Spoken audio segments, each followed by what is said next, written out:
तो martial master के पिछले एपिसोड में हमने देखा कि सुवांग क्विंचैन से बदला लेने के लिए हानफी से मदद मांगने के लिए पहुंचता है और अब वह हानफी के पास जाकर उसके सामने बो डाउन करते हुए उसे ग्रीट करता है।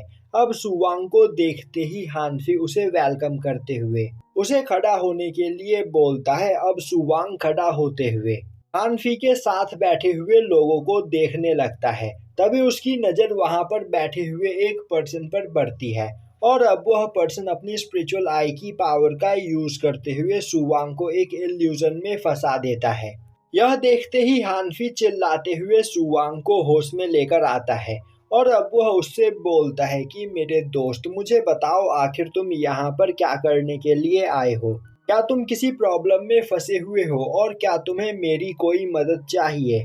अब यह सुनते ही सुवांग वहां पर रोते हुए हानफी को सब कुछ बताने लगता है। वहीं पर वह बोल रहा होता है कि उस पर्सन की वजह से डीमन स्वॉर्ड सिटी में मेरी आज बहुत ही ज्यादा बेइज्जती हुई है। तो मास्टर, मैं चाहता हूँ कि आप मेरी ओर से उससे बदला लो।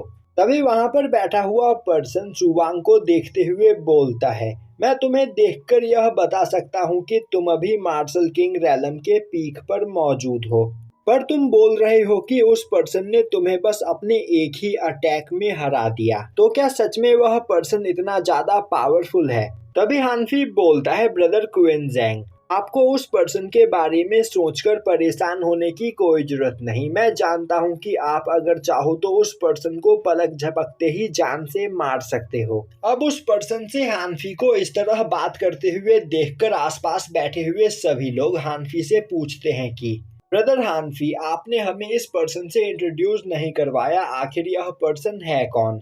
अब यह सुनते ही हानफी सभी लोगों को उस पर्सन से इंट्रोड्यूस करवाते हुए बोलता है, ये है ब्रदर क्विंजेंग और यह 10 हेवेनली हीरोज में से एक है। अब टॉप 10 हेवेनली हीरोज का नाम सुनते ही वहां पर बैठे सभी लोग हैरान हो जाते हैं और अब एक पर्सन बोलता है, तो क्या यह सच में डू क्विंजेंग है? और जहां तक मुझे पता है यह अभी टॉप 10 हेवेनली हीरोज में से 7th रैंक पर मौजूद है। हानफी हाँ में सर हिलाता है। तभी वहां पर बैठा हुआ एक पर्सन बोलता है, मैंने क्विंजेंग के बारे में बहुत कुछ सुना है, पर इसकी कल्टीवेशन को देखते हुए मुझे ऐसा नहीं लग रहा कि यह इतना ज्यादा पावरफुल होगा। यह सुनते ही क्विंजेंग अपने हाथ में मौजूद चाय को बगल में रखते हुए बोलता है, तो क्या तुम कहना चाहते हो कि मैं तुम्हें कमजोर लग रहा हूँ? सामने बैठा पर्सन हाँ में जवाब देता है। यह सुनते ही क्विंजेंग बोलता है, तो फिर ठीक है, मुझे समझ में आ गया कि तुम मुझे फाइट के लिए चैलेंज कर रहे हो, तो फिर क्यों ना यहाँ पर बैठे हुए सभी लोग एक साथ मुझ पर अटैक करो। तुम्हें अभी पता चल जाएगा कि मैं कितना ज्यादा पावरफुल हूँ और तुम जैसे ट्रैश इंसानों को भी तुम्हारी औकात पता चल जाएगी। और यहाँ पर तुम्हें यह भी सबक सीखने को मिलेगा कि अपने सामने मौजूद जीनियस लोगों से किस तरह बात करते हैं। अब यह सुनते ही वहां पर बैठे सभी लोग गुस्से में खड़े हो जाते हैं और अब वह पर्सन चिल्लाते हुए बोलता है, मेरा नाम हुजिंग हुआ है और आज तक किसी की भी हिम्मत नहीं हुई मुझसे इस तरह बात करने की। तो मैं अभी इसी जगह पर तुम्हें फाइट के लिए चैलेंज करता हूँ, अभी तुम मुझसे फाइट करो। यह सुनते ही वहां पर बैठा क्विंजेंग बोलता है, जिंग हुआ, तुम यहाँ पर अपने साथ अपने उन दोनों साथियों को भी लेकर मुझ पर अटैक कर सकते हो, क्योंकि अकेले तुम मेरे सामने कुछ सेकंड्स भी नहीं टिक पाओगे और मुझे फाइट करने में बिल्कुल भी मजा नहीं आएगा। अब यह सुनते ही जिंग हुआ और उसके दोनों साथी क्विंजेंग पर अटैक करने के लिए तैयार हो जाते हैं। वहीं पर बैठा हानफी भी उन्हें वहां पर फाइट करने की परमिशन दे देता है। और अब जिंगहुआ का एक साथी बोलता है, मास्टर चलिए हम अपने कंबाइंड अटैक से इस पर्सन को अभी यहाँ पर इसकी औकात दिखा देते हैं। तभी जिंगहुआ उसे शांत करते हुए बोलता है, नहीं, मैं इस पर्सन को अकेले यहाँ पर सिंगल सिंगल में हराऊंगा। यह बोलते हुए वह अपने पास से एक बहुत ही ज्यादा पावरफुल स्पीयर निकालते हुए उससे एक काफी खतरनाक अटैक क्विंजेंग पर करता है। पर क्विंजेंग अपनी जगह पर बैठे हुए ही चाय पीते पीते एक मामूली से अटैक से जिंगहुआ के अटैक को डिस्ट्रॉय कर देता है। और अब क्विंजेंग के उस मामूली से ही अटैक से जिंगहुआ की हालत वहां पर खराब हो जाती है।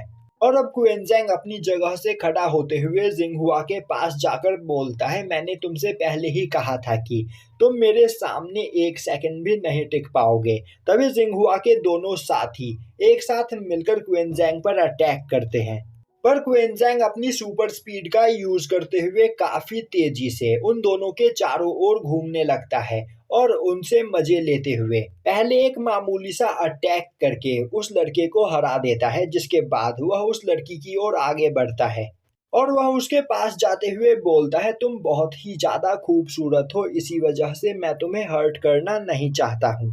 यह बोलते हुए वह उस लड़की के पैर को पकड़कर उसे घुमाते हुए उस लड़के के पास फेंक देता है और अब क्वेंजेंग बस 10 सेकंड के अंदर ही उन तीनों को हरा चुका होता है, जो देखकर वहां पर खड़े वुसांग की हालत खराब हो चुकी होती है। और अब वह तीनों लोग वहां पर खड़े होते हुए हानफी से परमिशन लेकर वहां से बाहर चले जाते हैं। दूसरी ओर हानफी हंसते हुए बोल रहा होता है, इन तीनों बेवकूफों को लग रहा था कि यह यहाँ पर तुम्हें हरा सकते हैं, पर ब्रदर क्वेंजेंग, मैं तुम्हारी असली पावर को जानता हूँ और तुमने यहाँ पर उन तीनों को उनकी औकात दिखा दी। तभी क्वेंजेंग सांगवू की ओर देखते हुए बोलता है, तुमने अभी मुझे बताया कि किसी पर्सन ने तुम्हें बस अपने एक ही अटैक में हरा दिया, पर तुम्हारी कल्टीवेशन बहुत ही ज्यादा है, इसके बावजूद तुम एक ही अटैक में हार गए, तो क्या तुम्हारा ओपोनेंट सच में बहुत ही ज्यादा पावरफुल था? अब यह सुनते ही सांगवू हंसते हुए बोलता है, नहीं मास्टर, वह इतना भी ज्यादा पावरफुल नहीं था और आप उस पर्सन को अपने बस एक छोटे से अटैक से ही हरा सकते हो। यह सुनते ही क्वेंजेंग बोलता है, तो फिर मुझे उस पर्सन से फाइट करने में कोई भी इंटरेस्ट नहीं, तो तुम अब यहाँ से जा सकते हो। यह सुनकर सांगवू का चेहरा उतर जाता है, जो देखते ही हानफी हंसते हुए बोलता है, सुवांग, तुम्हें परेशान होने की कोई जरूरत नहीं, एक बार डीमन स्वॉर्ड कंपटीशन खत्म हो जाने दो, उसके बाद मैं खुद तुम्हारे साथ चलकर उस पर्सन को पनिश करूंगा और इस छोटे मोटे काम के लिए ब्रदर क्वेंजेंग को उस जगह पर भेजना सही नहीं होगा। जो सुनकर सुवांग काफी ज्यादा खुश होता है। दूसरी ओर हमें इनमें क्वेंसू को दिखाया जाता है, जो अपनी जगह पर बैठकर कल्टीवेशन कर रही होती है और अब वह ब्रेक थ्रू करके मार्शल किंग रैलम के मिडल स्टेज पर पहुंच जाती है। वहीं पर खड़ा क्वेंचैन यह सब कुछ देख रहा होता है और अब वह क्वेंसू की तारीफ करते हुए बोलता है, तुमने काफी जल्दी ब्रेक थ्रू करके अपने कल्टीवेशन लेवल को बढ़ा लिया है, तो अब यहाँ पर हम दोनों ही डीमन स्वॉर्ड कंपटीशन में पार्टिसिपेट कर सकते हैं और मेरे ख्याल से उस कंपटीशन में मिलने वाले ट्रेजर्स काफी ज्यादा खतरनाक होने वाले हैं। और यहीं पर यह एपिसोड खत्म हो जाता है।